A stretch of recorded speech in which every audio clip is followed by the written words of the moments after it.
అండి. ఇవాళ మన వీడియోలో మనం ఇలా డ్రా చేసుకున్న ప్రాజెక్ట్కి ప్రాపర్టీస్ ఎలా డిఫైన్ చేయాలో చెప్తానమాట. సో మన ప్రాపర్టీస్ అంటే నథింగ్ బట్ సెక్షన్ సైజెస్ అండి. సో అది ఎక్కడ ఉంటుందంటే మనకి ఇక్కడ జనరల్ మీద క్లిక్ చేస్తే దాంట్లో సబ్ కేటగిరీస్ ఉంటాయి. సో అందులో ఫస్ట్ ఆప్షన్ వచ్చరికి ప్రాపర్టీ. సో ఈ ప్రాపర్టీ ఒక పారామీటర్స్ అన్ని మనకి రైట్ సైడ్ ఇక్కడ డిస్ప్లే అవుతుందండి. సో ప్రాపర్టీ కమాండ్ అనమాట ఇది. సో ఈ ప్రాపర్టీ కమాండ్ అనేది మనకి రైట్ సైడ్ మనకి ఇక్కడ డిస్ప్లే అవుతుంది అనమాట. సో ఇక్కడ డిస్ప్లే అయినప్పుడు మనకి కింద నెంబర్ ఆఫ్ ఆప్షన్స్ ఉన్నాయి. Edit, delete, values, section database, define, materials, thickness, user table. So వీటన్నిటి గురించి ఒక్కొక్క కమాండ్ గురించి నేను చెప్తాను చూడండి. So first define. So define మీద క్లిక్ చేసినప్పుడు మీ యొక్క ప్రాపర్టీ అంటే మీకు సర్క్యులర్ ప్రాపర్టీ ఇవ్వాలనుకుంటున్నారా, అయితే రెక్టాంగిల్ ఇవ్వాలనుకుంటున్నారా, అయితే టీ షేప్, అయితే టెప్రజాయిడల్ షేప్ కానీ, అయితే జనరల్, అయితే ట్యాపర్డ్ ఐ సెక్షన్ తెలుస్తుంది. జనరల్గా కాంక్రీట్లో కన్నా మనం ఎక్కువ స్టీల్లో యూస్ చేస్తామండి ఐ సెక్షన్కి. అయితే ట్యాపర్డ్ ట్యూబ్ కానీ. సో మీకు ఏ షేప్ కావాలంటే ఆ షేప్ మీరు డిఫైన్ చేసుకోవచ్చు అనమాట. సో ఫర్ ఎగ్జాంపుల్ ఫస్ట్ నేను రెక్టాంగిల్ షేప్ డిఫైన్ చేస్తున్నా. సో నా వైడి వచ్చేసరికి ఓవరాల్ డెప్త్ అండి. జెడ్డీ వచ్చేసరికి ఓవరాల్ విత్. మనకి ఇక్కడ క్లియర్గా అది చూపిస్తుంది కూడా. అంటే వైడి అంటే రిప్రజెంట్స్ అయింది, జెడ్డీ యొక్క రిప్రజెంట్స్ అయింది. సో నేను వైడి వచ్చేసరికి జనరల్గా ఓవరాల్ డెప్త్ నేను 0.5 మీటర్ ఇస్తున్నాను అండి. సో జెడ్డీ వచ్చేసరికి 0.23. సో నథింగ్ బట్ ఈ యొక్క బీమ్ సైజెస్ అంటే మీరు డిజైన్ చేసేటప్పుడు బీమ్ సైజెస్ ఎంత వస్తాయి అనేది. సో నేను ర్యాండమ్గా 0.23/0.5 అంటే ఎప్పుడు 0.23 విత్ ఫస్ట్ ప్రొనౌన్స్ చేయండి, తర్వాత డెప్త్ ప్రొనౌన్స్ చేయాలి. సో ఇప్పుడు నా బీమ్ సైజ్ నేను ఎలా చెప్తాను అంటే 0.23/0.5 అంటే నథింగ్ బట్ 230 mm/500 mm నా బీమ్ సైజ్ అని నేను చెప్పుకోవచ్చండి. సో నేను ఇక్కడ మెటీరియల్స్ మనకి ఉంది. స్టీలా, అది స్టెయిన్లెస్ స్టీలా, లేకపోతే అల్యూమినియం ఆర్ కాంక్రీట్. సో నేను కాంక్రీట్ మీద క్లిక్ చేసి యాడ్ చేస్తున్నాను. సో యాడ్ చేసి క్లోజ్ చేసాను అనమాట. సో ఇప్పుడంటే నేను ఒక న్యూ మెటీరియల్ అనేది మనం డిఫైన్ చేసామన్నమాట. అంటే న్యూ సైజ్ అనేది మనం డిఫైన్ చేసాం. సో దాని ఒక మెటీరియల్ ఏంటంటే కాంక్రీట్. దాని యొక్క సైజ్ ఏంటి ఏంటంటే 0.23/0.5 అంటే 0.23 అనేది విత్, 0.5 అనేది డెప్త్ అనమాట. సో ఇలా క్రియేట్ చేసిన మెటీరియల్ మనం ఇప్పుడు అప్లై చేయాలి. సో మనకి ఏ బీమ్స్కి అయితే అప్లై చేయాలో ఆ బీమ్స్కి నేను అప్లై చేస్తున్నాను. సో ఇప్పుడు ఈ బీమ్ సెలెక్ట్ చేశాను. సో సెలెక్ట్ చేసి ఇక్కడ చూసారా అసైన్ టు సెలెక్టెడ్ బీమ్ అంటే మీరు ఏ బీమ్ అయితే సెలెక్ట్ చేశారో ఆ బీమ్కి అది అసైన్ అవుతుంది అనమాట. సో అసైన్ మీద క్లిక్ చేస్తే ఆటోమేటిక్గా మనకి అది అనేది అసైన్ అయిపోతుంది. సో అసైన్ అయినప్పుడు మనకి ఏంటంటే R1 అంటే నథింగ్ బట్ రిఫరెన్స్ నెంబర్ 1 అనమాట. సో ఈ దీంట్లో R1 ఏదైతే ప్రాపర్టీ ఉందో ఆ ప్రాపర్టీ అనేది మనం ఈ బీమ్కి అప్లై చేస్తున్నాము అన్నమాట. సో మీరు అసైన్ చేసేటప్పుడు డిఫరెంట్ మెథడ్స్ ఉన్నాయి. So assign to selector beam ఉంది, use cursor to assign. So ఇప్పుడు నేను యూజ్ కర్సర్ టు అసైన్ మీద క్లిక్ చేసినప్పుడు ఆటోమేటిక్గా మీరు ఏ బీమ్ అయితే క్లిక్ చేస్తే ఆ బీమ్కి అది అసైన్ అవుతుంది అనమాట.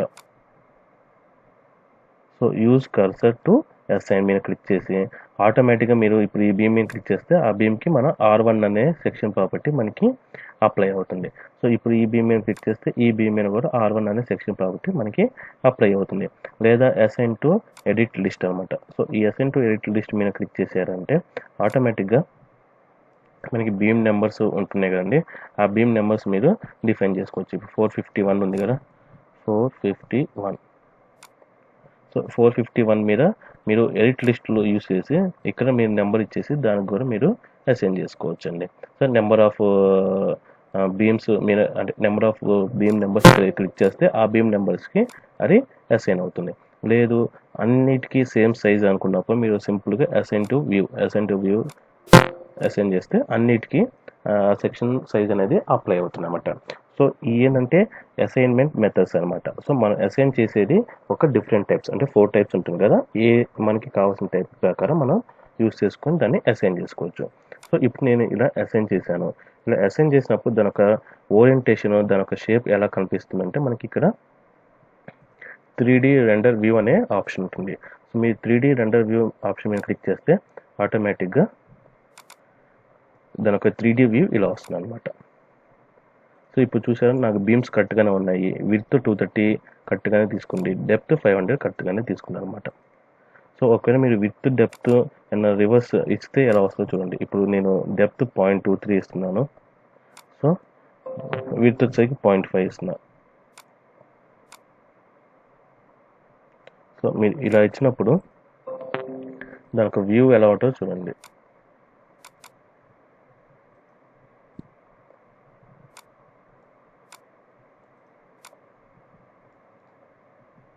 General property. సో నేను చేంజ్ చేసాను అనమాట. చేంజ్ చేసి మళ్ళీ దాని ఒక 3D వ్యూ చూస్తే ఇప్పుడు చూసారా బీమ్స్ అనేది మనకి విడ్త్ ఎక్కువ ఉండి డెప్త్ తక్కువ ఉంది. సో ఇది వచ్చేసరికి మనకి రాంగ్ అండి. ఇది మనం డిజైన్ ప్రకారం చూస్తే ఇప్పుడు మన బీమ్స్ అనేది ఇలా ఉండవు ఎప్పుడు. ఎందుకంటే మన డిజైన్ ప్రకారం ఎప్పుడు విడ్త్ తక్కువ ఉంటుంది, డెప్త్ ఆఫ్ ద బీమ్ ఎక్కువ ఉంటుంది. ఎందుకంటే మనకి మూమెంట్ ఇన్ జెడ్ డైరెక్షన్లో ఉంటుంది కాబట్టి. సో మనకి ఎప్పుడు డెప్త్ ఆఫ్ ద బీమ్ ఎక్కువ ఉంటుంది, విడ్త్ ఆఫ్ ద బీమ్ తక్కువ ఉంటుంది అనమాట. సో మన అసైన్మెంట్ అనేది రాంగ్ అసైన్మెంట్ అనమాట ఇది. సో అందుకని మనం ఎప్పుడు ఏంటంటే మీరు డిఫైన్ చేసేటప్పుడు చాలా జాగ్రత్తగా చూసుకోండి. వైడి అంటే డెప్త్ అండి, డెప్త్ 0.5 ఇస్తున్నాను. సో జెడ్డి అంటే విడ్త్ అండి 0.23 ఇస్తున్నాను. చేంజ్. సో ఇక్కడ మీరు చేంజ్ చేసిన బట్టి మీకు ఇక్కడ దాని ఒక ఎఫెక్ట్ అనేది మనకి డిస్ప్లే అవ్వట్లేదు. సో మళ్ళీ డిస్ప్లే అవ్వాలంటే మళ్ళీ మోడలింగ్లోకి వచ్చేసి మళ్ళీ అప్పుడు 3D వ్యూ ఓపెన్ చేయండి. సో ఆటోమేటిక్గా దాని ఒక మనం చేంజెస్ చేసిన ఎఫెక్ట్ అనేది ఇప్పుడు 3D రెండర్లో మనకి కనిపిస్తుంది. సో ఇప్పుడు మనకి ఇలా ఉందండి. సో ఇలా ఉన్నప్పుడు మన కాలమ్స్ ఇప్పుడు ఏ డైరెక్షన్లో ఉన్నాయి, మనకి అలాంగ్ ఎక్స్ డైరెక్షన్లో కాలమ్స్ ఉన్నాయి. లేదు ఇప్పుడు నాకు కాలమ్స్ రొటేట్ చేసుకోవాలి అంటే కాలం ఒక డెప్త్ అనేది జెడ్ డైరెక్షన్లో ఎక్కువ ఉండాలి. సో నాకు ఇప్పుడు ఏంటంటే కాలం డెప్త్ అనేది ఎక్స్ డైరెక్షన్లో ఎక్కువ ఉంది, కానీ కాలం డెప్త్ అనేది నాకు జెడ్ డైరెక్షన్లో కావాలి. సో జెడ్ డైరెక్షన్లో కావాలి అన్నప్పుడు మీరు ఎలా డిఫైన్ చేసుకోవచ్చో చూడండి. సో ఇప్పుడు నేను మళ్ళీ జనరల్ ప్రాపర్టీ. సో ఈసారి ఇంకో షేపు ఇంకో ప్రాపర్టీ డిఫైన్ చేస్తున్నాండి. ఇప్పుడు 0.5 అనేది నేను ఇక్కడ ఇస్తున్నాను, 0.23 అనేది నేను ఇక్కడ డిఫైన్ చేస్తున్నాను. సో అంటే నేను డెప్త్ డెప్త్ చేంజెస్ చేశాను. సో ఇప్పుడు ఈ R2 అనేది ఉంది కదా, ఈ రిఫరెన్స్ R2 అనేది నేను సెలెక్టెడ్ నోట్స్కి నేను యూజ్ చేస్తున్నాను అనమాట. సో ఈ మెంబర్స్కి నేను కంట్రోల్ మీద క్లిక్ చేసి హోల్డ్ చేస్తే మీరు ఎన్ని బీమ్స్ అయినా ఎట్ ఏ టైం సెలెక్ట్ చేసుకోవచ్చు అండి. సో సెలెక్ట్ చేసుకున్న తర్వాత మనకి ఇక్కడ ఆప్షన్ ఉంది అసైన్ టు సెలెక్టెడ్ బీమ్స్ అని. సో వాటికి నేను అసైన్ చేస్తున్నా. సో ఇప్పుడు దానికి 3D రెండర్ వ్యూ చూడండి. 3D రెండర్ వ్యూ మీద క్లిక్ చేస్తే ఇప్పుడు నా బీమ్స్ కరెక్ట్గానే ఉన్నాయి. అండ్ నా కాలమ్స్ మనం అనుకున్న ప్రకారం అలాంగ్ జెడ్ డైరెక్షన్ నాకు కాలమ్స్ కావాలి అంటే హైయర్ డెప్త్ అనేది అలాంగ్ జెడ్ డైరెక్షన్ కావాలి అన్నాము. సో అలానే మనకి వచ్చినాయి అనమాట. సో ఇప్పుడు మన కాలమ్స్ కరెక్ట్గా వచ్చినాయి. సో ఇప్పుడు మనకి ఇక్కడ ఏం చేశారంటే మీరు ఆల్రెడీ ఉన్న షేప్కి మీరు కొత్త ప్రాపర్టీ ఒకటి మీరు క్రియేట్ చేశారు. ఆ కొత్త ప్రాపర్టీకి ఏంటంటే డెప్త్ విడ్త్ డెప్త్గా చేంజ్ చేశారు. సో అలా కాకుండా ఇంకో వే ఆఫ్ అప్రోచ్ ఏందో చూడండి. సో నేను సెకండ్ ప్రాపర్టీ డిలీట్ చేస్తున్నాను. దీని మీద క్లిక్ చేస్తే మనకి వెయిట్కి అయితే హైలైట్ అవుతుందో ఆ హైలైట్ ఆప్షన్ అనేది మనకి ఇక్కడ కనిపిస్తుంది. ఇన్కేస్ మీరు ఇది క్లిక్ చేయకపోతే దీని మీద క్లిక్ చేస్తే మనకి హైలైట్ అవ్వదు అనమాట. మీకు ఒకవేళ హైలైట్ అవ్వాలి అంటే హైలైట్ అసైన్డ్ జామెంట్రీ మీద క్లిక్ చేయాలి. దాని మీనింగ్ ఏంటంటే మనం ఏదైతే ప్రాపర్టీ మనం సెలెక్ట్ చేస్తున్నామో ఏ ఒక్క సెక్షన్ సైజ్ సెలెక్ట్ చేస్తున్నామో అది అసైన్ అయిన బీమ్స్ అన్ని మనకి హైలైట్ అయ్యి కనిపిస్తున్నాయి అనమాట. సో నేను R2 అనేది నేను ఓన్లీ కాలమ్స్కి అప్లై చేశాను. సో ఆల్ కాలమ్స్ అనేది మనకి హైలైట్ అవుతున్నాయి. సారీ. సో ఇప్పుడు నేను సెకండ్ ప్రాపర్టీ నేను డిలీట్ చేస్తున్నాను. సో డిలీట్ చేస్తున్నానండి. సో ఇప్పుడు ఫస్ట్ ప్రాపర్టీ నేను ఓన్లీ బీమ్స్కి అప్లై చేశాను. సో ఈ ప్రాపర్టీ కూడా నేను కాలమ్స్కి అప్లై చేస్తున్నాను. సో అసైన్ టు వ్యూ మీద క్లిక్ చేసి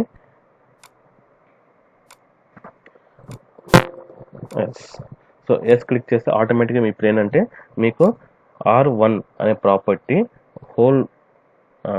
హోల్ స్ట్రక్చర్కి మీకు అప్లై అయ్యండి. సో బీమ్స్కి అండ్ కాలమ్స్కి. సో ఇప్పుడు చూసారా, ఇప్పుడు మనం చూసినట్టయితే 3D రెండర్లో అలాంగ్ ఎక్స్ డైరెక్షన్ నాకు ఇప్పుడు డెప్త్ అనేది ఎక్కువ ఉంది. సో నాకు అలా కాదు నేను ఇందా చెప్పింది అలాంగ్ జెడ్ డైరెక్షన్ నాకు డెప్త్ ఎక్కువ కావాలి. సో నేను ఇప్పుడు ఏంటంటే ఇంకో ప్రాపర్టీ క్రియేట్ చేయకుండా ఇక్కడ బీటా యాంగిల్ అని డిఫైన్ చేస్తున్నా.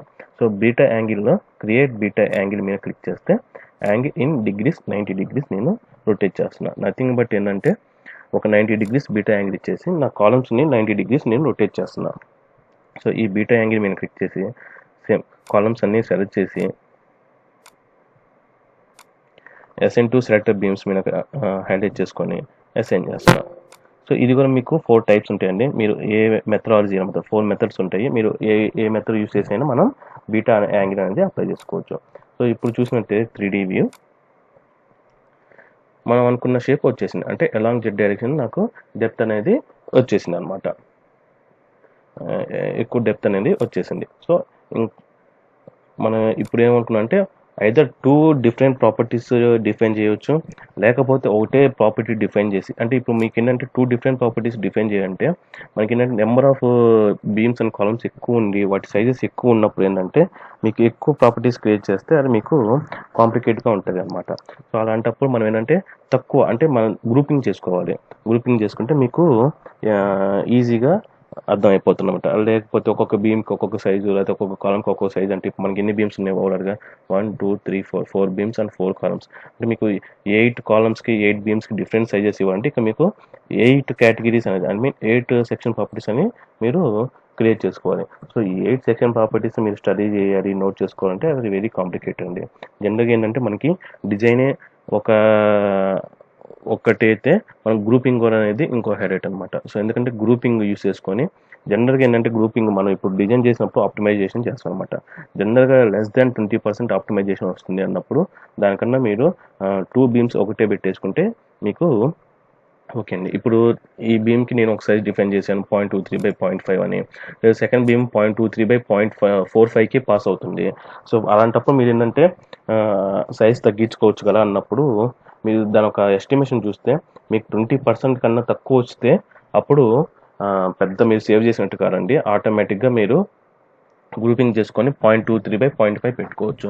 లేదు మీరు ఎక్కువ ఆప్టిమైజ్ చేయగలుగుతున్నాము అంటే 20% కన్నా ఎక్కువ ఆప్టిమైజేషన్ అవుతుంది అన్నప్పుడు మీరు డిఫరెంట్ సైజ్ అనేది ఇచ్చుకోవచ్చు అనమాట. సో నేను ఈ వీడియోతో ఇక్కడితో క్లోజ్ చేస్తున్నాను అండి. సో ఇవాళ వీడియోలో నేను జస్ట్ మీకు ఏంటంటే ఒక షేప్ ఎలా డిఫైన్ చేసుకోవాలి, ఆ కాంక్రీట్ ఆర్ స్టీల్ షేప్ దాన్ని ఎలా అప్లై చేసుకోవాలో చెప్పాను అనమాట. సో నాట్ ఓన్లీ రెక్టాంగిల్ అండి, మీకు కావాల్సిన షేప్ మీరు డిఫైన్ చేసుకోవచ్చు. సర్కిల్, ఇన్ కేస్ మీకు సర్కిల్ కావాలంటే సర్కిల్ కూడా డిఫైన్ చేసుకోవచ్చు. సో వైడీ అంటే నథింగ్ బట్ డయామీటర్ మీరు డిఫైన్ చేస్తే సో 0.4 మీటర్ నేను యాడ్ చేస్తున్నాను. సో నేను వీటికి కాలమ్స్కి అప్లై చేస్తున్నాను. సో అప్లై చేసి దాని ఒక రెండర్ వ్యూ చూడండి. సో మనకి సర్కిల్ ఫార్మాట్లో మీకు డిస్ప్లే అవుతుంది.